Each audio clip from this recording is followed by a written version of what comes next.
This is a familiar graph. We've shown it a number of times, and I just want to keep hitting this home because this is not a get-rich-quick thing, okay? There's programs out there you can find, make $1 million in your first 90 days, things like that.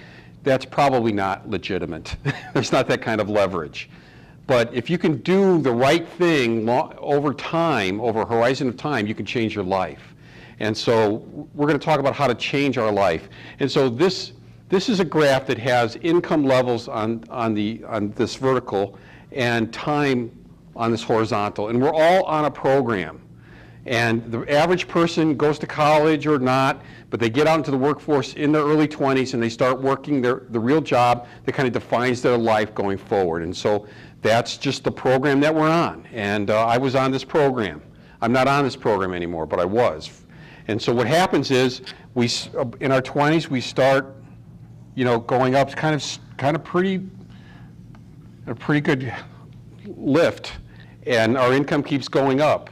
But once we hit about 35, 40 years old, it levels off because society, culture, companies are saying, this is what you're worth. And I went and spent a lot of money for 3 years for an advanced training in the area of business to try to, because I wanted to get off this flat and go up again.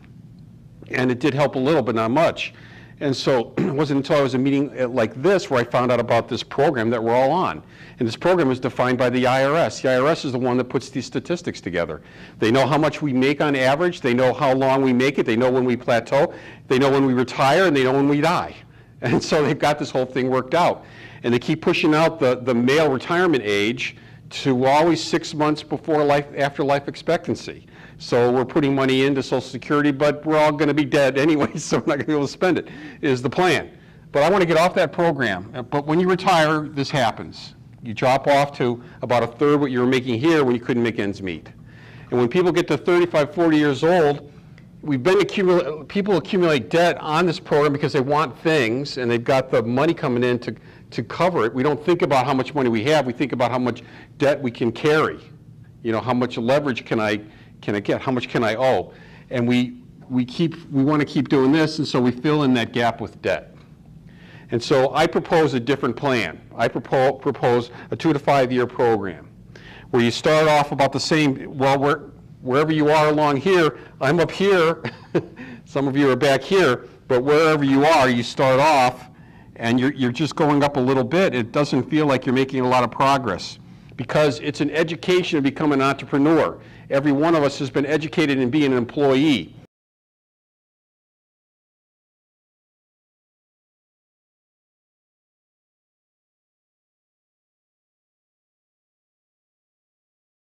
An employee is a person who's in servitude. We really serve the man. Whatever company we have as an employee, we are making them rich. We are trading our time for money to make someone else wealthy. That's just the name of the game. And they have us plugged in, and that's where they want us. Why does direct sales have a bad reputation? Because it goes counter to what the man wants us to do. And I don't know who the man is, but the man had me as an employee for a long time. I was an employee for over 20 years. But if you do the right thing consistently over a 2 to 5 year period, you can start to see your income do this. And you replace this. And so it's so important to realize that if I just keep doing the right things and get better at those things over a 2 to 5 year period, this program changes my destiny. And that's what we're after. We're changing our destiny. And if I can help a lot of people change their destiny, it'll change my destiny. That's the program. And so we're changing that. So you want the 2 to 5 year program, or you want the 45 to 50 year program and we all die? Which do you, well,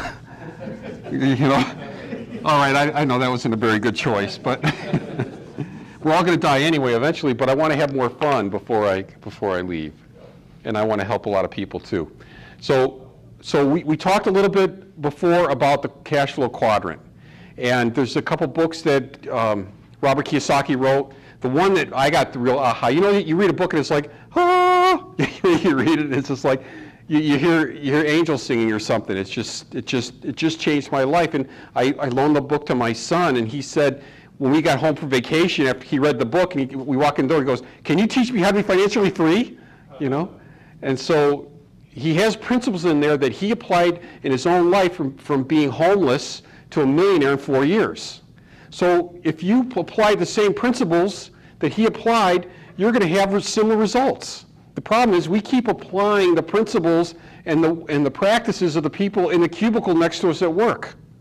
And that's why we don't see a lot of changes. We need to be applying principles of people who have gone from nothing to becoming millionaires. And like Robert Kiyosaki. So Cash Flow Quadrant, if you haven't read it, it's a really, really good book.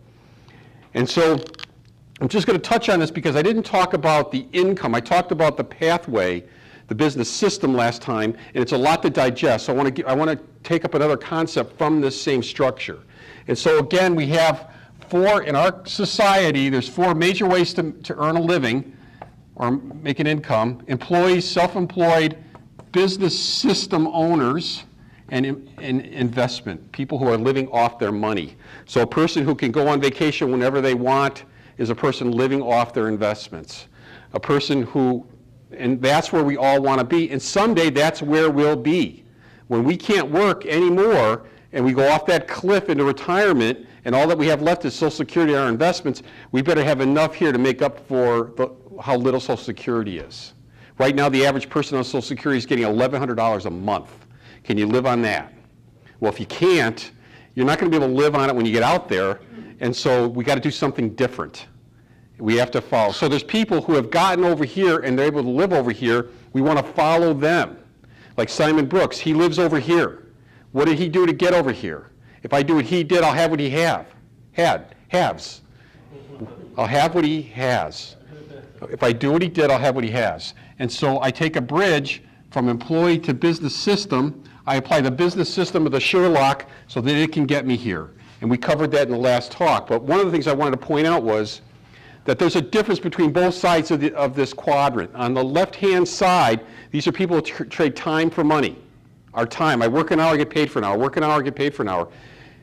On this other side, people invest time and money and leverage it for return, and they live off the return, the accumulated return.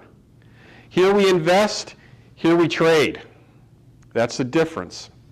The big thing is there's a lot more competition on the side that most of us are on. Why? Because that's where most people are. So 95%, you know the 80-20 rule? It's called the Pareto principle.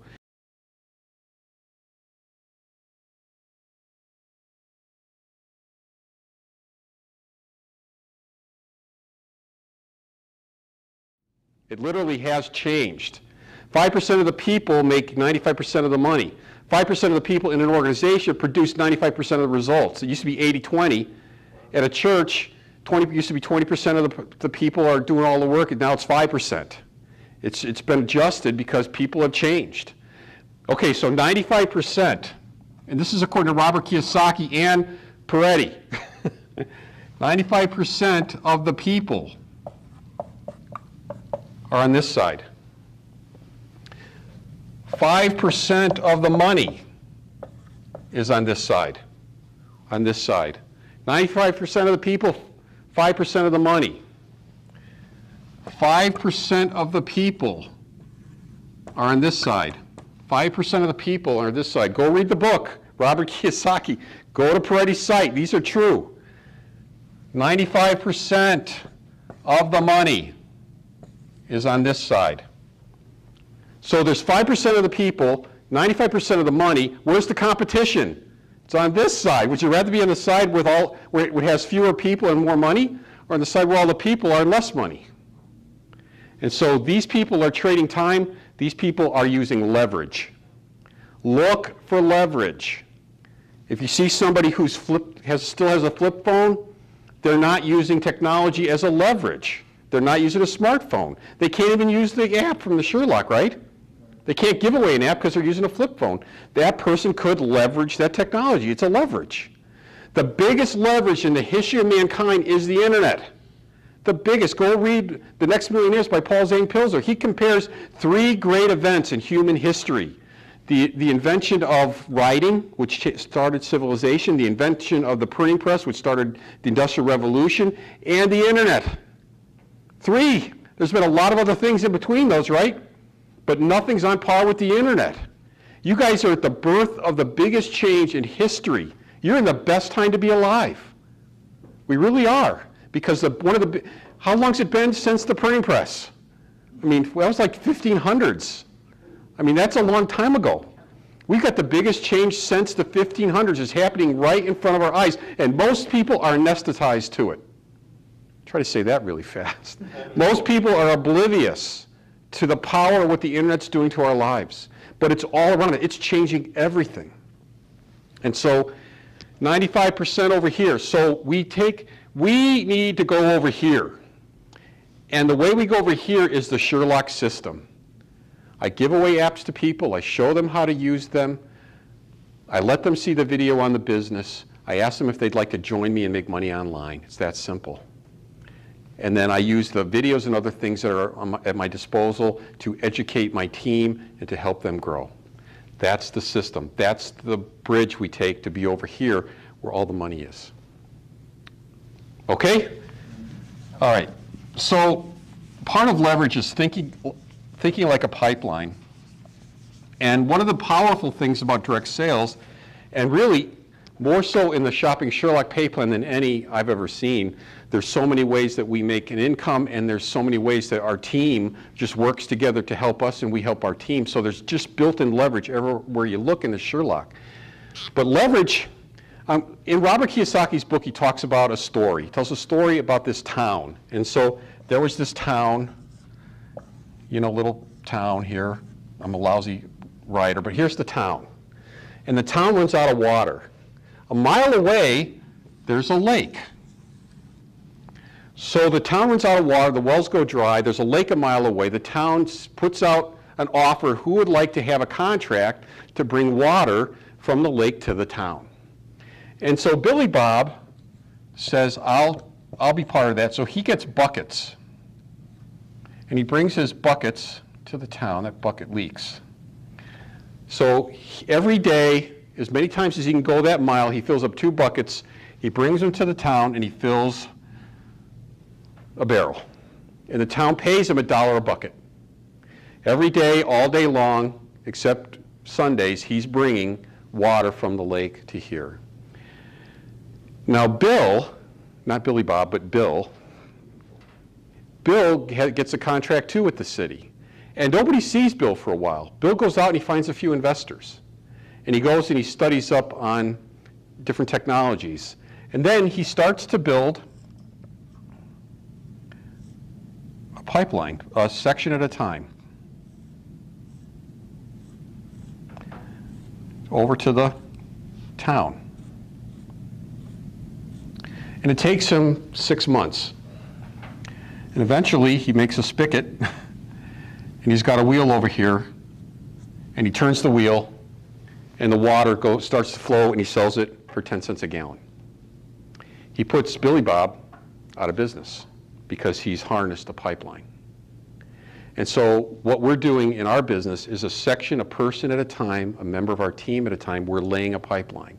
And it doesn't seem for a while like we've got a lot of fruit coming out of the other end, a lot of water.